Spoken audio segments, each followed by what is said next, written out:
السلام علیکم دوستوں، امید ہے آپ لوگ سب خیریت سے ہوں گے۔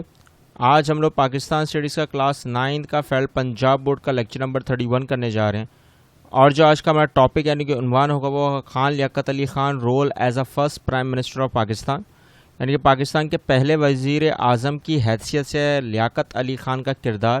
ہم اس کو آج پڑھیں گے اور سمجھیں گے کہ خان لیاقت علی خان کو قائد ملت کا جو خطاب پاکستانیوں نے دیا وہ کیوں دیا، ان کے کردار کی وجہ سے۔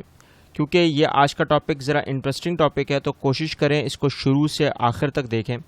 اور اس ٹاپک کو کمپلیٹ کرنے سے پہلے ہم لوگ یہ چیک کریں کہ ہم نے اپنے پریویس لیکچر یعنی کہ پچھلے لیکچر میں کیا پڑھا تھا۔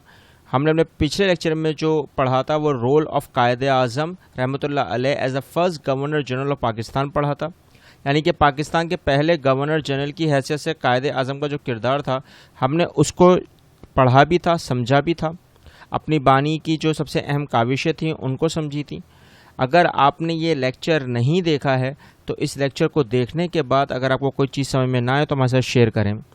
آج کے ٹاپک کے حساب سے ایز اے خان لیاقت علی خان جو وزیر اعظم کی حیثیت سے جو انہوں نے عہدہ سنبھالا ہوا تھا، ان میں جو اہم کردار تھا خان لیاقت علی خان کا، اگر دیکھا جائے تو خان لیاقت علی خان ہمارے پہلے یعنی کہ first prime minister of Pakistan تھے، جو پیدا ہوئے تھے، یعنی کہ جو ان کی پیدائش ہے تو وہ کہاں ہے؟ کرنل کی، جو ایسٹ پنجاب کی طرف آتا ہے 1896 میں یہ پیدا ہوئے، ٹھیک ہے نا۔ اور انہوں نے جو گریجویشن کی وہ ماؤ کالج سے کی، یعنی کہ محمدین اینگلو اورینٹل کالج سے کی علی گڑھ، اور ان کی جو ڈگری تھی جو انہوں نے اس وقت سند حاصل کی تھی وہ آکسفورڈ یونیورسٹی سے حاصل کی تھی، کس کی؟ بار ایکٹ لاء کی۔ اچھا، بار ایکٹ لاء میں جب انہوں نے یہ دیکھا کہ مسلمانوں کے حساب سے ان کو ان کے رائٹس نہیں دیے جا رہے، تو پھر انہوں نے جوائن کی کون سی؟ آل انڈیا مسلم لیگ 1923 میں، اور یہ الیکٹڈ ہوئے as a general secretary all India Muslim league کے 1936 میں، اور یہ سب سے زیادہ ٹرسٹڈ یعنی کہ بھروسے مند لیفٹیننٹ تھے قائد اعظم محمد علی جناح کے ٹل ڈیتھ، جب تک کہ ان کا انتقال نہیں ہوا۔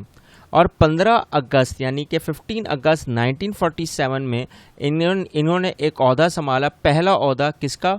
As a first prime minister of Pakistan کے وزیر اعظم کا جو عہدہ تھا انہوں نے سنبھالا، اور اکتوبر 16 یعنی کہ 16 اکتوبر کو 1951 میں ان کو باقاعدہ راول پنڈی کے اسپیچ کے دوران، میٹنگ کے دوران مار دیا گیا، اسیسینیٹ کیا گیا، قتل کر دیا گیا۔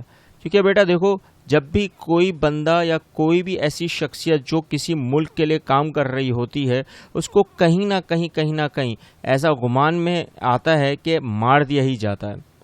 اور اگر آپ نے تھوڑا بھی نوٹ کرا ہو کہ خان لیاقت علی خان کی جو کاوشیں تھیں، ان میں سب سے بڑی کاوش جو آتی ہے، جو بڑا کردار آتا ہے، وہ بلڈ بات تھا پنجاب میں۔ جب Khan Liaquat Ali Khan first prime minister بنے تو وہ توڑ کے یعنی کہ انہوں نے جرنی کی، انہوں نے باقاعدہ گئے پنڈت نہرو کے پاس اور یہ اپیل کی کہ یہ جو جتنی بھی انسانیت خون ریزی ہو رہی ہے اس کو بند کیا جائے، کیونکہ اس وقت کے حساب سے پنڈت نہرو اور کانگریس یہ چاہ رہی تھی کہ پاکستان کو کسی کا ڈریل کر دیں، ختم کر دیں، اور ان کے ڈریل میں سب سے اہم مدعا جو آ رہا تھا پنجاب آ رہا تھا۔ کیوں؟ کیونکہ پانی کی وجہ سے یہ سارا بکھیڑا کھڑا ہو رہا تھا، کیونکہ جو میجر پنجاب تھا وہ پاکستان کو دیا گیا، جو ویسٹرن تھا، اور جو ایسٹرن پنجاب تھا وہ انڈیا کو دیا گیا۔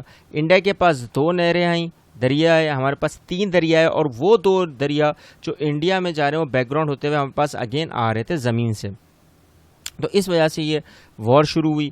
اس وار کے بعد جتنی بھی ڈائریکشن قائد اعظم کی تھی ایز اے چیئرمین، پنجاب مہاجر کونسل کے واپس سے جو چیئرمین بنائے گئے وہ کون بنائے گئے؟ خان لیاقت علی خان۔ اور ری ہیبلیٹیشن جو ریفیوجیز کی تھی، جو اس وقت آ رہے تھے مہاجرین، وہ کس کی ذمہ داری تھی؟ خان لیاقت علی خان کی۔ اور جتنی بھی بنیادی ضروریات زندگی مہیا کرنی تھی اس وقت لوگوں کو، وہ بھی ذمہ داری خان لیاقت علی خان کی تھی۔ تو آپ کو اب بات سمجھ میں آ گئی ہوگی کہ ان کو قائد ملت کا خطاب کیوں دیا گیا۔ قائد ملت اب یہ نیشن کے حساب سے سب سے اہم عہدے پر تھے، اور انہوں نے ہر جگہ قائد اعظم محمد علی جناح کی مدد کی، اور ایڈمنسٹریٹو نظام کو، باقاعدہ بجٹ کے نظام کو، کشمیر ایشو کو، انٹرنل ڈسٹرپشن یعنی کہ جو اندرونی طاقتیں جو کھوکھلا کر رہی تھیں اگین، اور جو باہر کی طاقتیں جو باقاعدہ ہندوستان یا انڈیا سازشیں چل رہا تھا، ان سب کی رسپانسبلٹی کو سنبھالتے ہوئے خان لیاقت علی خان آگے بڑھے۔ اور جب خان لیاقت علی خان نے دیکھا کہ اب قائد اعظم محمد علی جناح کا انتقال ہو گیا ہے اور اب کیونکہ پاکستان بہت زیادہ سازشوں میں گرے گا ہندوستان کی وجہ سے، تو انہوں نے اس وقت اتنا زیادہ مقام اور اتنا زیادہ جو مہاجرین کو اہمیت دی، ان کے حساب سے پھر انہوں نے جو مہاجرین تھے انہوں نے ان کو خطاب کیا دیا قائد ملت کا۔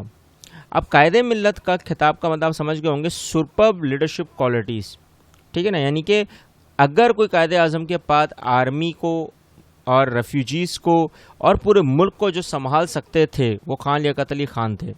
اب خان لیاقت علی خان کی سب سے اہم کاوشوں میں سب سے ایک اور کاوش آتی ہے کہ انہوں نے پاکستان کی جو سب سے زیادہ اکنامک ویلیو تھی وہ بڑھائی۔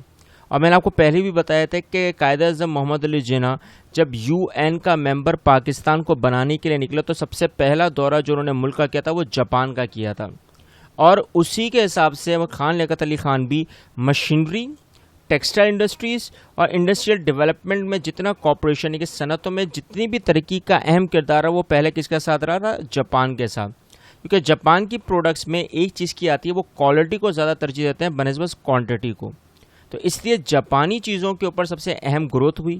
پاکستان میں سب سے زیادہ جو چیزیں آئیں وہ جاپان سے آئیں، ایون کہ آپ نے دیکھا ہوگا میجر آٹو موبیلز اور جتنی بھی مشینری تھی وہ جاپان سے ہی امپورٹ کی جا رہی تھی۔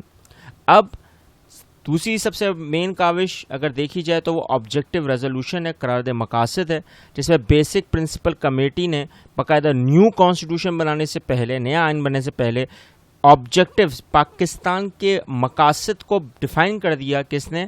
خان لیاقت علی خان نے۔ کب؟ 1949 میں، اور ہمارا کو ہمارا مقصد بتا دیا گیا تھا، اور یہ بھی لیکچر ہم نے دیکھ لیا ہے، ہم نے اس کے اوپر شیئرنگ کر لی ہے۔ اگر آپ اس لیکچر کو دیکھنے کے بعد اگر اس میں بھی کوئی چیز سمجھ میں نہ آئے تو ہمارے ساتھ ضرور شیئر کریں۔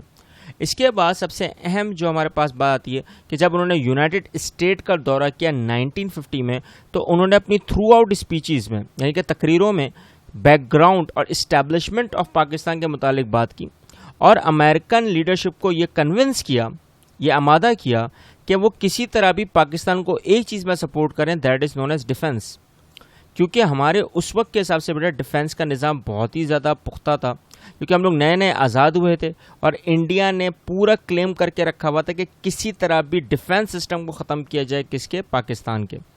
اور اس وقت ہی پہلی وار بھی شروع ہوئی تھی جس کو بولتے ہیں کشمیر وار، جو ہماری کتابوں میں نہیں ملتی ہے، 1948 سے لے کے 1949 تک پوری چلی ہے، اور اسی کی وجہ سے، کس کی وجہ سے؟ پانی کی وجہ سے، اصل ایشو ہی پانی کا ہے بیٹا۔ تو یہ وہ چیزیں تھی جس کے حساب سے خان لیاقت علی خان نے اتنی زیادہ اہمیت کو آگے سرہا۔ اور پھر جب فارن پالیسی کی بات ہے، خارجہ پالیسی کی بات ہے، تو اس میں سب سے فنڈامنٹل کریکٹر جو انہوں نے دیکھا کہ ہم لوگ کو جو سب سے پہلے تعلقات قائم کرنے چاہیے کس کے ساتھ کرنے چاہیے؟ اسلامک کنٹریز کے ساتھ۔ پھر اس وقت کے ڈاکٹر محمد مصدق صاحب جو پرائم منسٹر تھے ایران کے، انہوں نے نیشنلائز کر کے آئل کی فراہمی کو سب سے پہلے پاکستان کو دیا۔ اور جب شاہ حسین یعنی کہ اس وقت کے ایران کے جو کنگ شپ میں تھے، جب انہوں نے یہاں پہ دورہ کیا تو انہوں نے جوائنٹ پالیسی کی، اگریشن کو ختم کیا، ویسٹرن اگریشن کو، جتنا بھی ایجپٹ کا سپورٹ تھا وہ آیا، اور پلس پھر انڈونیشیا کا بھی سپورٹ آیا فریڈم موومنٹ کے تھرو۔ اب یہ وہ ساری کاوشیں ہیں جو خان لیاقت علی خان نے دی ہیں، لیکن اصل مسئلہ یہاں پر یہ آتا ہے کہ جب انڈین آرمی کنسنٹریٹ کرتی ہے بارڈرز کے تھرو 1951 میں مڈ میں، تو ان کی انسرٹنٹی کی اس حد کی وجہ سے جو مورل تھا قومیت کا، انڈیا کا، وہ ہماری نظر میں ختم ہو گیا۔ اور پھر جو تھریٹس آنا شروع ہوئے، اس تھریٹ میں سب سے زیادہ ریس آف فسٹ، یعنی کہ آپ کو پتہ ہے نا مکے کا کانسیپٹ دیا تھا۔ اب یہ جو مکہ ہے یہ 5 یونٹی کا کانسیپٹ ہے، کہ چاہے وہ NWFP ہو، پنجاب ہو، سندھ ہو، بلوچستان ہو یا بنگال ہو، ہم پانچوں قوتیں ملا کر ایک ہو کر یونٹی میں آ کر ریز آف فسٹ یعنی کہ وہ مکہ دیں گے جو آپ سمجھ گئے ہو نا، ہاں وہ آپ ماشاءاللہ سمجھدار ہیں، بچے بڑے سمجھدار ہوتے ہیں کہ مکہ کہاں کہاں پڑتا ہے، تو یہ آپ سمجھ گئے ہوں گے۔ تو یہ پورا جو کانسیپٹ دیا تھا یہ کس نے دیا تھا؟ خان لیاقت علی خان نے۔ اور سب سے زیادہ اس میں اہمیت دی تھی ریفیوجیز کو، مہاجرین کو، کیونکہ اپنا گھر بار چھوڑ کر آئے تھے بیٹا۔ اور اس کے بعد سب سے اہمیت دی سندھیوں کو، پھر پنجابیوں کو، پھر پٹھانوں کو، اور پھر بلوچوں کو، لیکن دی اہمیت ایسا نہیں تھا کہ کسی کو بھی برابر نہیں رکھا۔ فسٹ آف ریس کا مطلب ہی یہی تھا کہ ہم لوگ ایک قوم ہیں، ایک جٹ قوم ہے، اور اسی کی وجہ سے ان کو قائد ملت کا خطاب پہلے ہی دیا ہوا تھا، کیونکہ ان کی پیدائش پنجاب کی تھی لیکن ان کا بیک گراؤنڈ خانوں میں سے تھا، پٹھانوں میں سے تھا. ان کی پرورش میں جو سب سے زیادہ اہم کردار تھا وہ بلوچوں کا تھا، اور ان کو سکھانے میں سب سے اہم کردار سندھیوں کا تھا. آپ نوٹ کر رہے ہوں گے کہ خان عقیدت علی خان کتنی زبردست لیڈرشپ کی کوالٹیز رکھتے ہوں گے، اور یہی وہ ساری باتیں تھیں جو خان عقیدت علی خان کو سب سے امپریس کر رہی تھیں. اور پھر جب راول پنڈی میں لاسٹ ٹائم 1951 کو اکتوبر میں جب جلسہ ہوتا ہے تو اکبر نامی شخص ان کو مار دیتا ہے. اب یہ دکھانے کے لیے کہ وہ مسلمان ہیں، کیا پتہ بیٹا وہ کوئی نان مسلم ہو اور اس نے اپنا نام ایسا رکھا ہوا ہو، لیکن ہماری کتابوں میں یہ مینشن ہے کہ کہیں نہ کہیں جو رجحان تھا مارنے کا وہ مسلمانوں کے قریب میں آیا. کیا آپ کو لگتا ہے کہ جب اتنی ساری اچھی چیزیں کر رہا ہو کوئی شخص تو اس کو ماننے کا کوئی جواز بنتا ہے؟ تو یہ کنسپریسی تھی، یہ سازش تھی بیٹا. کس کی تھی یہ ہم آگے چل کے ڈسکس کریں گے.